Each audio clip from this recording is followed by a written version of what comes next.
नमस्कार दोस्तों, स्वागत करता हूं आप सभी का आपके आरोही यूट्यूब चैनल पर।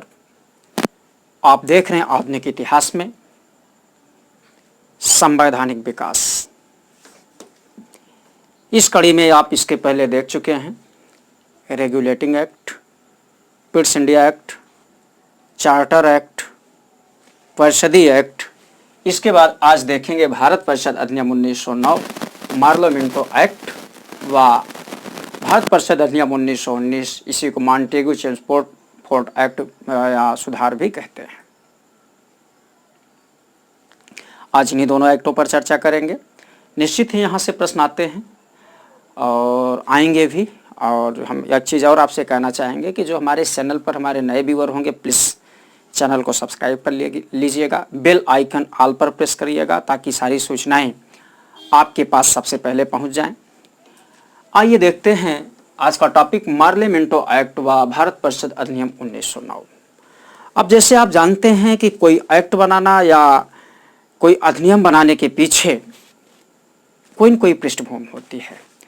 यह देखा जाए 1909 का जो टाइम ड्यूरेशन है, भारतीय इतिहास में विशेष आंदोलन का युग था। उग्र राष्ट्रवाद और उदार राष्ट्रवाद जैसे विचारधाराओं का उदय हो रहा था। सांप्रदायिकता की पुट दिखाई पड़ रही थी। ऐसी स्थिति में कंपनी के सामने बड़ी विकट स्थिति थी कि वो उग्रवाद और उदारवाद को मैनेज करे, साथ में सांप्रदायिक पुट देकर आगे बढ़े। ऐसी ही कुछ परिस्थिति में जो सुधार किया गया, महत्वपूर्ण सुधारों के बारे में चर्चा करेंगे। चूंकि ये जीएस का विशुद्ध रूप से क्लास है, हम जीएस के दृष्टिकोण से काम करेंगे। तो देखा जाए तो यहाँ जो भारत परिषद अधिनियम 1909 या मार्लेमेंटो एक्ट की पहली बात थी, विधायी परिषदों में सीधे चुनाव की व्यवस्था की गई। अभी तक विधायी परिषदों में सीधे चुनाव की व्यवस्था नहीं की गई थी। और इसमें जो सर्वोच्च सदन था, सर्वोच्च सदन में 69 मेंबर हुआ करते थे। इनका चयन होता था, जिसमें से 37 मेंबर शासकीय होते थे और 32 मेंबर गैर शासकीय होते थे। इनका चयन होता था। और जो 32 गैर शासकीय होते थे, इसमें से 27 निर्वाचित। देखिए, मैंने कहा कि सीधे चुनाव, विधायी परिषदों में सीधे चुनाव, तो 27 निर्वाचित और 5 वायसराय की कार्यकारिणी द्वारा मनोनीत किए जाते थे। जैसे अभी हमने थोड़ी देर पहले कहा कि यह पृष्ठभूमि जो है सांप्रदायिकता की पुट की पृष्ठभूमि है। इसी एक्ट में यह व्यवस्था की गई, सांप्रदायिक आधार पर निर्वाचन पद्धति की स्थापना की जाएगी। आपसे पूछा भी जाता है कि किस एक्ट में सांप्रदायिक आधार पर निर्वाचन पद्धति का उल्लेख किया गया, तो मार्लेमेंटो एक्ट में किया गया। मार्लेमेंटो एक्ट अगर ना दिया जाए तो वहां आप कह सकते हैं भारत परिषद अधिनियम 1909 में सांप्रदायिक आधार पर चुनाव की बात की गई थी। क्योंकि अभी इतिहास मुझे बहुत पढ़ना भी, तो हमने शुरुआत ही किया हुआ है। आइए देखें, इस अधिनियम की दूसरी महत्वपूर्ण बात यह है कि इस अधिनियम द्वारा सदस्य प्रश्न पूछ सकते थे। इसके पहले प्रश्न पूछने का उस तरह से अधिकार नहीं था। और इसी अधिनियम में यह भी व्यवस्था की गई, भारत सचिव व वायसराय की कार्यकारिणी परिषद में पहली बार भारतीय सदस्य शामिल किए गए। जो भारत सचिव ब्रिटेन में और वायसराय परिषद भारत में, जो ये दोनों परिषदें थीं, इन परिषदों में भारतीय सदस्यों का चयन किया गया। 2 भारतीय सदस्य बहुत आपसे पूछे जाते हैं कि भारत सचिव के परिषद में कौन कौन से भारतीय सदस्य शामिल किए गए। आपसे खूब पूछा गया है, केसी गुप्ता व सैयद हुसैन बिलग्रामी। इस प्रकार से मार्लेमेंटो एक्ट की महत्वपूर्ण बातें हैं। इसमें 3 बात महत्वपूर्ण है कि पहली बात तो सीधे चयन की बात है, दूसरे सांप्रदायिकता के आधार पर चयन, और तीसरी महत्वपूर्ण बात है कि भारत परिषद में भारतीयों का निर्वाचन किया जाता था या चयन इनका किया जाता था। आइए अब देखते हैं भारत परिषद अधिनियम 1919 और मॉन्टेस्क्यू चेम्सफोर्ड सुधार 1919। चाहे आप भारत परिषद अधिनियम कहें 1919 या मॉन्टेस्क्यू चेम्सफोर्ड सुधार अधिनियम 1919 कहें। हम थोड़ा इस पृष्ठभूमि का अवलोकन करें। पृष्ठभूमि देखा जाए तो यह विशेष क्रांतिकारी गतिविधियों का काल था। पूरा वैश्विक परिवेश आंदोलित था। प्रथम विश्व युद्ध समाप्त हो चुका था। प्रथम विश्व युद्ध के बाद उठी परिस्थितियों के मद्देनजर इस अधिनियम की जरूरत पड़ी। आइए इसके महत्वपूर्ण धाराओं पर हम चर्चा करते हैं कि हमारे प्रारंभिक परीक्षा के दृष्टिकोण से कौन से मुख्य बिंदु हैं। इसमें पहला बिंदु यह कहा गया कि भारत सचिव व उसके विभाग पर होने वाला खर्च ब्रिटिश कोष से दिया जाने लगा। भारत सचिव,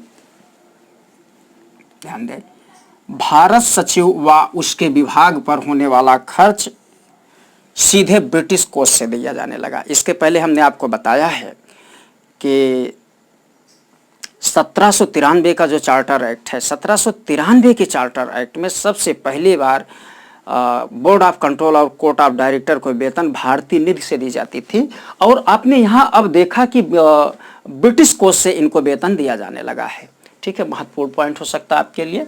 और भारत सचिव के कार्यभार को कम करने के लिए एक हाई कमिश्नर की नियुक्ति की गई। आपने देखा कि भारत सचिव के कार्यभार को कम करने के लिए एक हाई कमिश्नर की नियुक्ति की गई। इसके पहले हमने एक वीडियो बनाया है जिसमें आपको बताया है कि भारत सचिव की नियुक्ति, हम आपसे एक प्रश्न पूछ रहे हैं कि भारत सचिव की नियुक्ति किस एक्ट में किया गया और प्रथम भारत सचिव कौन थे। मोस्ट इंपॉर्टेंट प्रश्न आपके लिए हो सकता है बदले हुए परिवेश में, क्योंकि परिवेश बदल रहा है, परिस्थितियां बदल रही, प्रश्न का स्वरूप भी बदल रहा है। तो ये जो, जैसे हमने आपसे कभी चर्चा किया हुआ था कि सबसे पहली घटना, सबसे अंतिम घटना और सबसे विचित्र घटनाओं को आपको जरूर देखना चाहिए। तो अगर भारत सचिव का चयन हुआ है पहली बार, तो वह भारत सचिव कौन था, यह प्रश्न आपसे है। आइए हम अगले बिंदु पर चर्चा करें। केंद्रीय स्तर पर पहली बार द्विसदनात्मक व्यवस्था की गई। केंद्रीय स्तर पर द्विसदनात्मक व्यवस्था की गई कब? मॉन्टेस्क्यू चेम्सफोर्ड सुधार में।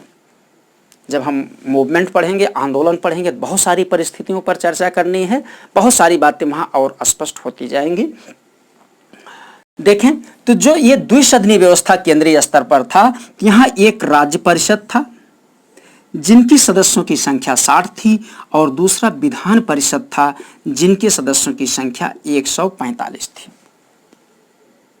ठीक है, आइए देखें, जो राज्य परिषद है जिनकी सदस्यों की संख्या 60 है, इसमें दो प्रकार के सदस्य होते थे, एक मनोनीत सदस्य, दूसरा निर्वाचित सदस्य। मनोनीत सदस्यों की संख्या 27 और निर्वाचित सदस्यों की संख्या 33 हुआ करती थी।